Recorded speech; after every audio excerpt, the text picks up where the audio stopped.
Yeah, we were looking at two new releases. Yeah. The 04, 2004, which comes in succession of 2003.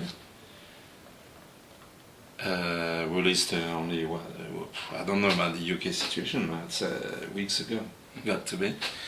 And then Rose 2003.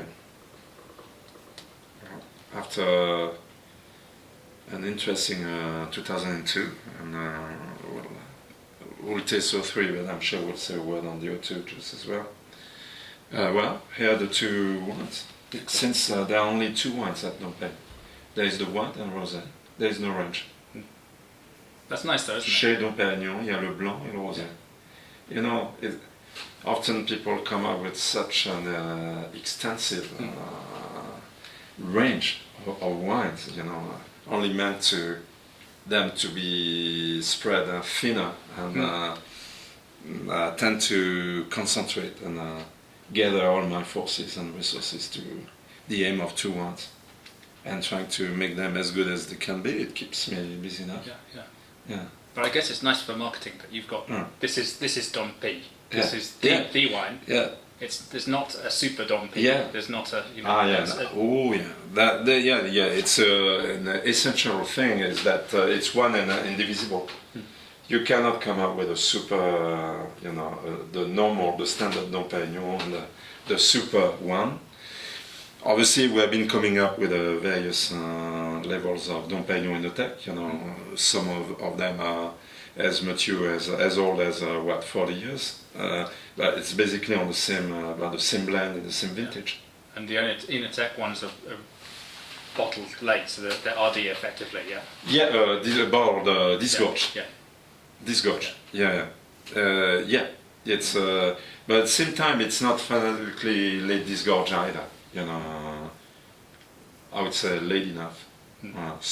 But still, you know, the same blend and the same vintage.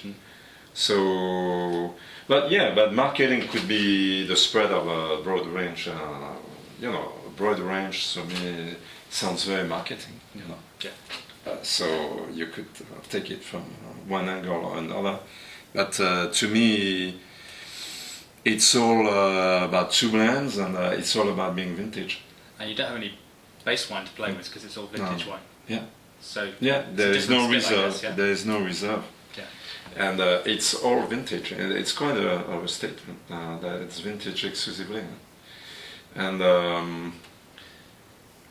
people could think it's pure positioning, and it is not. I think technically or commercially, Dom Perignon has the credentials for coming up with an outstanding, highly positioned non-vintage. So to me, being vintage is really more of a philosophical thing of of champagne that so far it has been marginal enough in the climate and being really more of a constraint in the growing of grapes. And, that making it from one single year exclusively is a challenge. And vintage at Dom Perignon is about taking the challenge. Voilà, obviously, Moet and Dom P are related. They are, sure. Yes. Is it made in the same winery? Basically, yes. And yes. Do you have at what stage do you decide this batch of wine is going to be Dom P? But clearly, Dom Perignon has really first say in anything. So to know that we own vineyards in 16 out of the 17 countries, so frankly, it's even pretty easy to get the 17th one if we wanted, and a handful of outstanding Premier Cru just as well. So the idea is really to work on the blend of Dom Perignon and to make it to the ideal, to an ideal. And first serve, first anything, privileged to get anything to the project. And how many, when you decide the final blend, how many separate lots of wine are you looking at? It could have started off with a sort of a 100 lots, from sort of a 20 different graph. It doesn't necessarily mean that they all get into the blend. Yeah. If we say that, yeah, we start off from 100, it could be down to anywhere between 30 and 50. And But that's stringent, that channel down. Yeah. Yeah. And when did you first blend DP? What was time? the first vintage that you blended? 1990, which is not a bad vintage to start.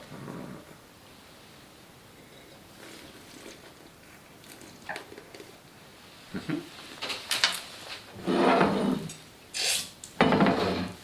mean, I don't want to put the spittoon in face of the camera. That's fine. Thank you. Yeah. So is this your preferred glass for champagne, or do you not really mind too much? You know what? I don't mind it too much. Yeah. Let's make it very, very clear. I mean, I don't mind the shape that much. I mind the volume. It got to be one glass. You won't see, flutes at Dom Perignon anymore. We sometimes have really flutes for really larger reception stand up. Not. But as soon as we are more serious on the wine or the tasting or a meal or anything, we go for the wine glasses. And then I'm not so specific. This is a Spiegelau, it could be a Riedel, it could be a shot. My only recommendation is to be a wine glass. Okay? And here you will see that to the rosé we have been making it even larger. So the because voilà, exactement. Because I think the wine screams for it, but again it could have been anything larger. I tend to happen to love this one. And I've been often asked if I would come up with a design, proprietary glass, and the answer never will. No. And well, that's simple.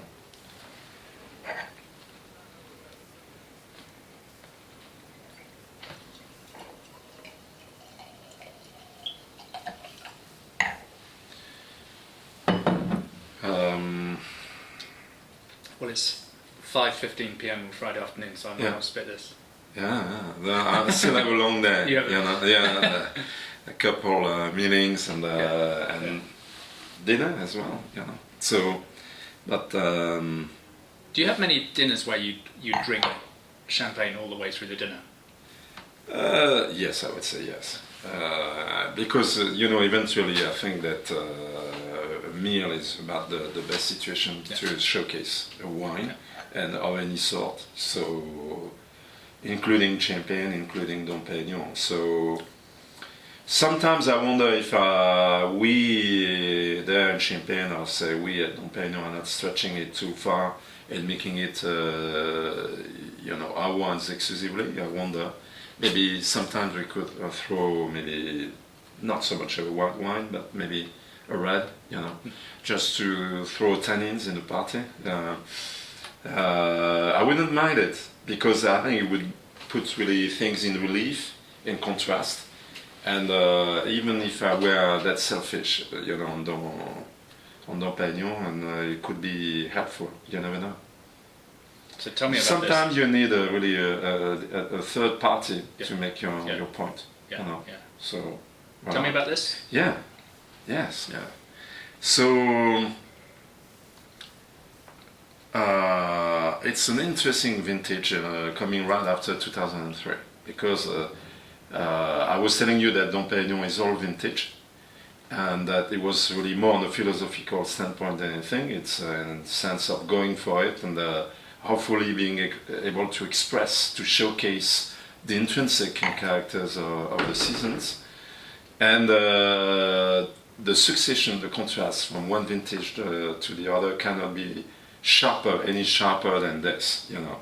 03 was, the year of the extremes, of all superlatives, the heat, on top of a very small crop from the spring frost, forward ripening, wine really of round shoulders, ample, with gravitas, phenolics. The closest, in my view, of all, closest to a still wine definition. Border, obviously within the borders. If not, I wouldn't have declared. and I'm sure that many people didn't declare for that one reason. I was comfortable enough. And here is the opposite in the sense that the seasons of 04 were, I'm not used to say that for once I'd say effortless. It just rolled out, just with ease, something very seamless, sort of a medium heat, nothing to the extreme of the heat or the cold, whatever. Natural coherence in the bass ones, not to say harmony, only to be extended into the blending. So I would say that the one making was about as effortless as the succession of the seasons. 03 was all about technical challenges in the vinification process, not even say the viticulture. No-brainer. And the act of bravery was only to say, let's step back and let's not work anything hard. Which is, okay, an act of, which is a decision. And then obviously the vintage had to be made through the blending. But I remember some of my guys at the times were young to the team, and they were so frustrated of having had a ball being that busy in 03 and so quiet, So, so in the end, yeah, it's about overall coherence and harmony. It's about blending more than anything. Voilà. This seems a very beautifully pure expression of champagne. It's very linear. The flavors kind of just go like this. Very much so. Yeah, I couldn't agree more. And I was reading my tasting notes earlier in the day, and it's exactly what I'm saying. Is that the entry is with some ease, something extrovert in a way. There's a genuine, I would say, ripe enough fruit without being really as ripe as 02 or 03, but really medium plus. It connects right away, but then it starts really focusing, channeling. Sort of crescendo and sort of a build-up and somewhat channeling to the finish. So altogether, it's more channeled than anything. And it has been making many people to say that we're back to the classics of Dom Perignon. And whenever people tell me of the classics, it makes me pondering, because I keep wondering if there's such a thing as a classic. If I look back in my 23 odd years of winemaking, I haven't been through a single classic or whatever. And when classics are that few and far between, it means that they are not classic at all. So, but still, I'm taking the point that it seems to be maybe truer to many people's representation of Dom Perignon. Well, it's what I would say. And then I only have to take it as it is, and it only means that people have their views or their appreciation, and it's very interesting. And I was discussing here with the team, is that after the extremes of 03, 04 has something rather reassuring, that's sort of a back to. Maybe it's back to the extreme center of the territory, I don't know, but the element of ease in the seasons, in making / blending, somewhat reflects in the accessibility, not to say the drinkability of the wine, which I'm very happy with. I think drinkability or palatability is not a bad ugly word. I'm very, very happy with it. Nothing sticking out. Yeah, That's great. Yeah. And yet there's a core that gives you the impression that it can build on this. It's got a very very true core to it that then you can build on, and with a few years of bottle age, I guess, will develop. It's already 9 years to the vintage. Huh? So, in what you say, there is the element of purity, but frankly, I consider it's more a character of Dom Perignon than the vintage. Whatever vintage we are aiming at, sort of vibrant, pristine, pure character. It's interesting because often people comment on the terroir, and if you consider that the only way to be true to the terroir is to be from one single origin, okay, Dom Perignon is. We spoke of the blending, the many components, but to me, being true to the terroir is got to be in being really as pure, as pristine, on the original fruit. So here's the commitment, and hopefully people can see that here is a sum of terroirs, and it means that the winemaking I spoke of, not a hard work, vinification, winemaking. It's exactly what it's about, When fruit comes that naturally sound, healthy, no botrytis, nothing whatsoever, okay, what's the hell? And it's funny, there is a slight green lime zest to the finish, which I'm very happy with. I think it makes it all the more appetizing, and so. But recently I discovered that many people back there in Champagne were uncomfortable with the character, trying to get around it. When I say little worked, it's exactly what I mean. I took that character for what it is. If I were that uncomfortable about it, eventually I wouldn't have declared. So, voilà, that's sort of a pristine representation of the origin of fruits and the state of, I often say vibrancy, that when, voilà. So, here are the characters. It's definitely a medium weight wine, relatively to the previous 02 and 03 vintages of Dom Perignon, but medium ripe fruit just as well. Sort of ripe white fruit. No, it's not to the extreme of the tropical I've been seeing in recent years. And then you came up with the point of potential, age worthiness, and it will gain from an extra 1-2 years and even more, far more. But I consider that those 9 years are sensible. I would say to sort of a first expression, and then the one will start getting into something else, and then to be honest, you will have to wait another many years it to come to another stage of fullness, vibrancy, radiance, whatever. So, and often you are somewhat between first and second, So I personally, I think I'm entitled to say that this is first. The Onotech 1996 altogether, and but you have that reductive thing to an extent. I think it's a key, I think, to making a really interesting champagne is being able to get mastering reduction. You're telling me.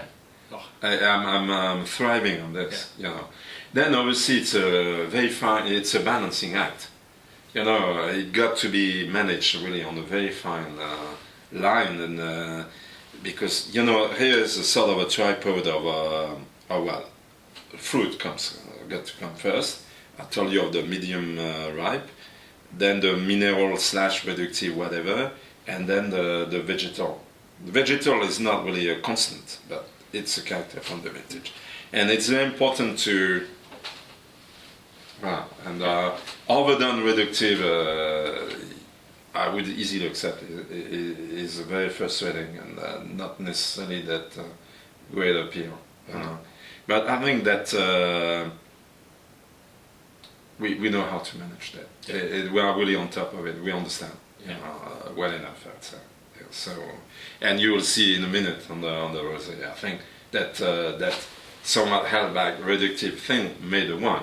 Considering 03 cross rosé, wow, you had to be just holding the whole thing, and anything oxidative in such a vintage and being rosé would be just gone and dead.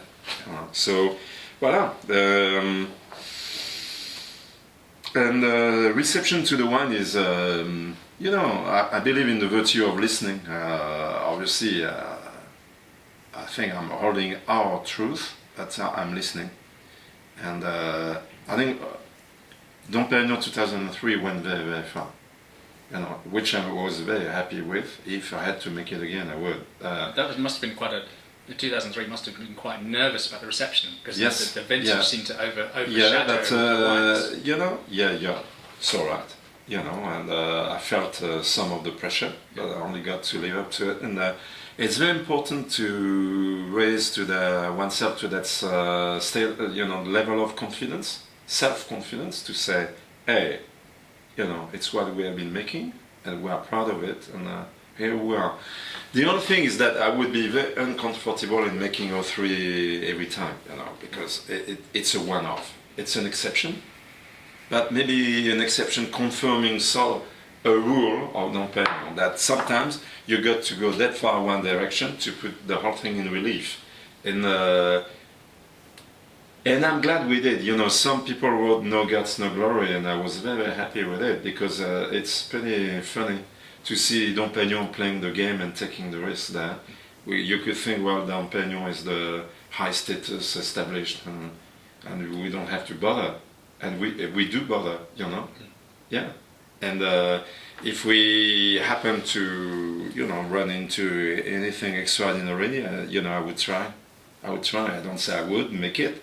I don't know, but I would try. I would give it a go every time. And I think when you're on such an attitude, you are just making the project, not to say the people and the vineyards and the winery of Dom Perignon to grow, you know, up. Because once you took a challenge and you somewhat succeed, okay. And to me, in the team, there's a before and after 2003. My guys. Yeah. And you will see that the coming wines, you know, in the decade, you know, the top vintages in the year 2000s, these wines will be maybe somewhat gutsier than anything you have been seeing of Dom Perignon. So they learned from 2003? Yes. Yeah. Yes. Yeah. Now, right, so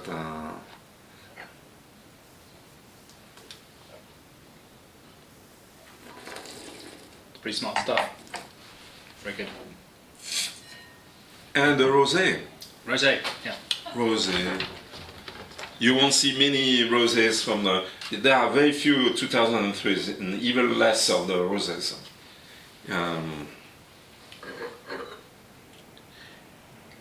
Is this a Saignée rosé or is no? No, It's a blended rosé, but well, you taste, you tell me. Yeah. And this is quite a bit more expensive than the vintage. Yeah? It is. You know, we'll have to check the price. I'm not so sure, you know, about the retail presumably prices. making in smaller quantities. Yeah, you know, it's all on the availability of the fruit, you know, to that one style, and hopefully the style, you know, of such a rosé speaks for itself. You know, it's pretty demanding in many ways. So.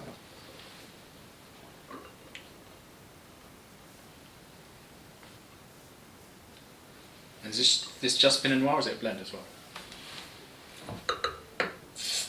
Like anything at Dom Perignon, it's blended. We spoke of the 20-something different villages, up to 100 components, and it's as much Chardonnay as Pinot Noir.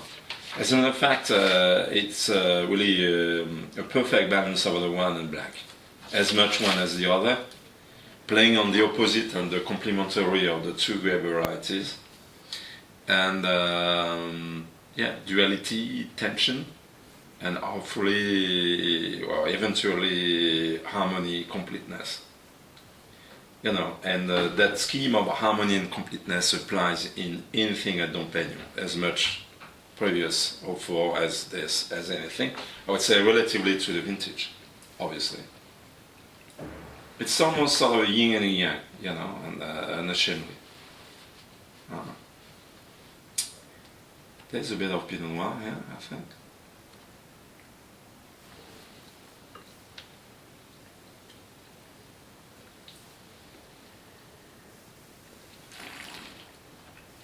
the first thing I noticed is that it's actually quite wine-like.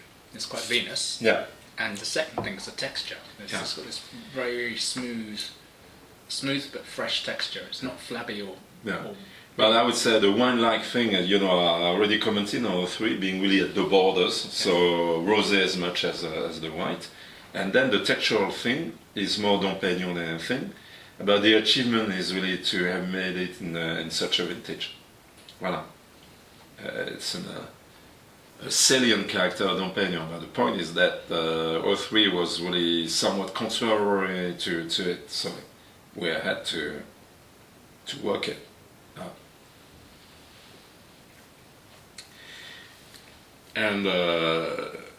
And clearly, of the two, Dom Perignon wine and rosé, I want to make really the rosé bolder and more provocative.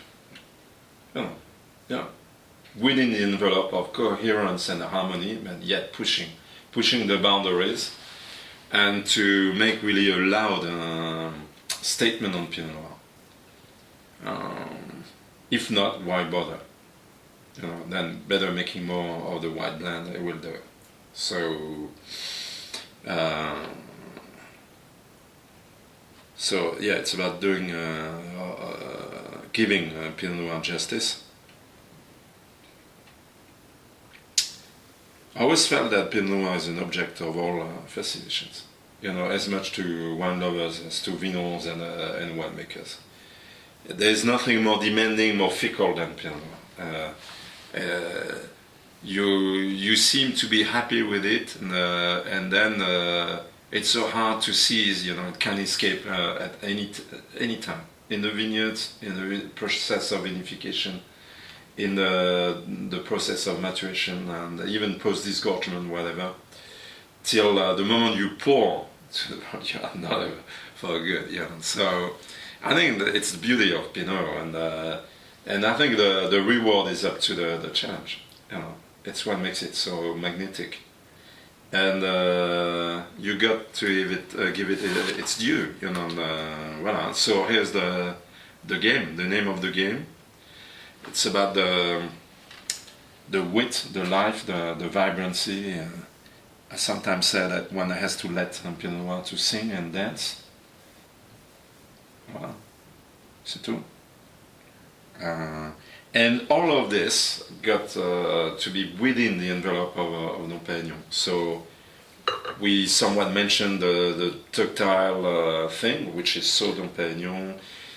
We could have mentioned that it's definitely more on intensity than power, even if 03 is as close, on the verge of force and power, but I still want it to be restrained enough, not to be just loose in power, simple physical power, and then the element of the reductive, of the greyish, dark, smoky.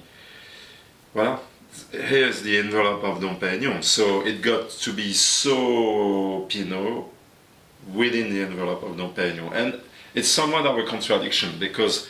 So Pinot is really about the one single grape variety, and so Dom Perignon is about the perfect balance of the Chardonnay and the Pinot, the white and black. So how can we raise that balance of being really so Pinot, so Rosé, and so Chardonnay, Pinot, so Dom Perignon on the par, that high? I'm pushing, Balance can be at any level. It's about raising the balance there, And I'm very excited about this vintage because, frankly, it's as bold, as provocative as far as, I'm pretty assured that this defines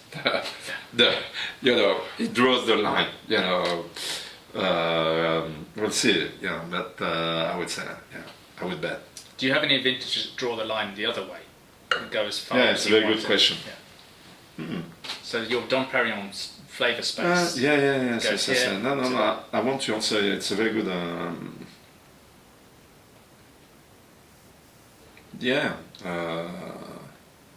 I have an example in recent times. It's 1993. which was, not an easy vintage, to be very, very honest. Where ripeness was moderate and just, obviously enough, but on the low.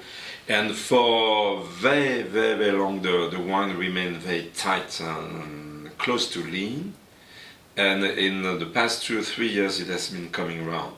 And wow, as much in the wine as in the rosé. So it is one. The other one, which is more to all the champenoise, is 88.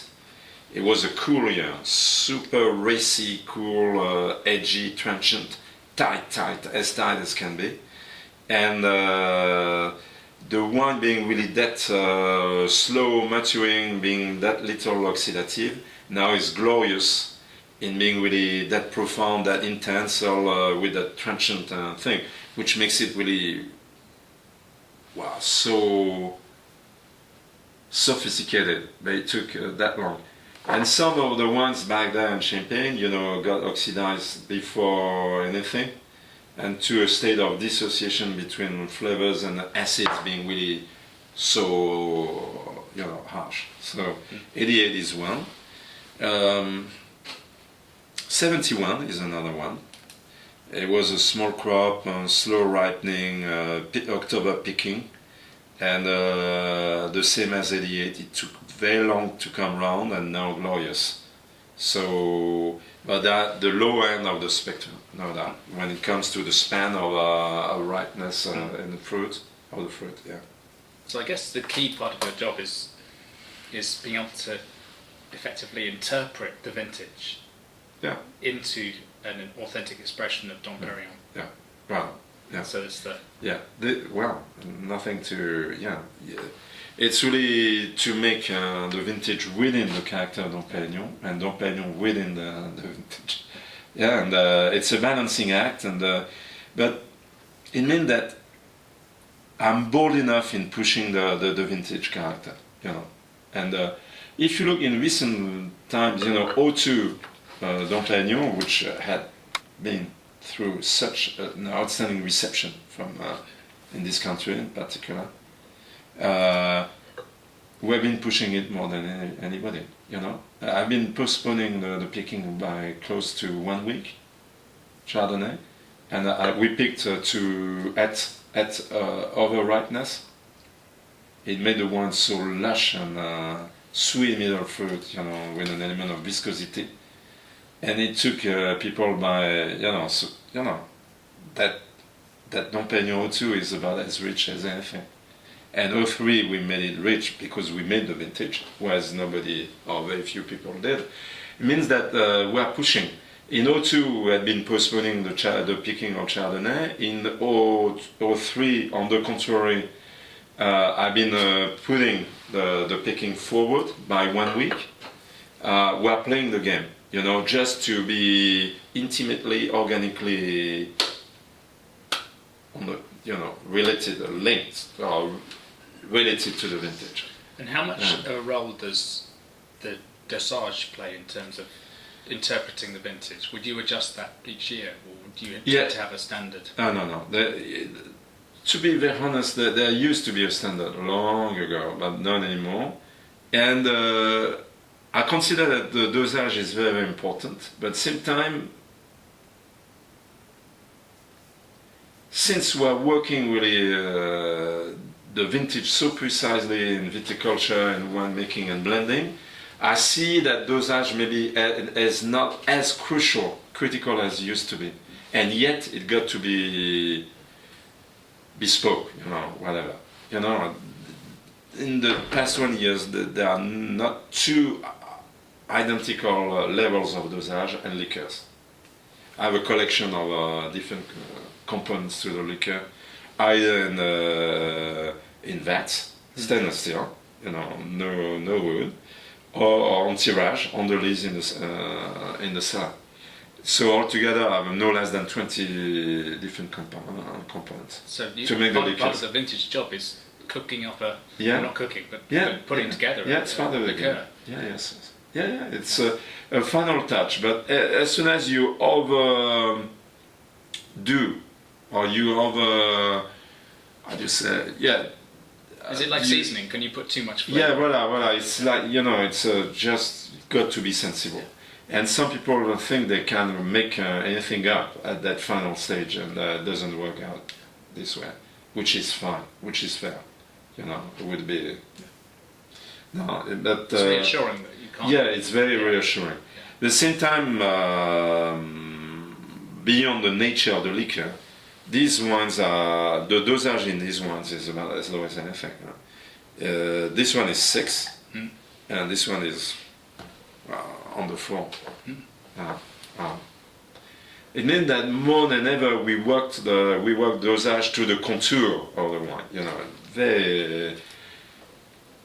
But it got to be relevant, so it's still important, but the truth is obviously upstream. It's just got to be the final touch, no more.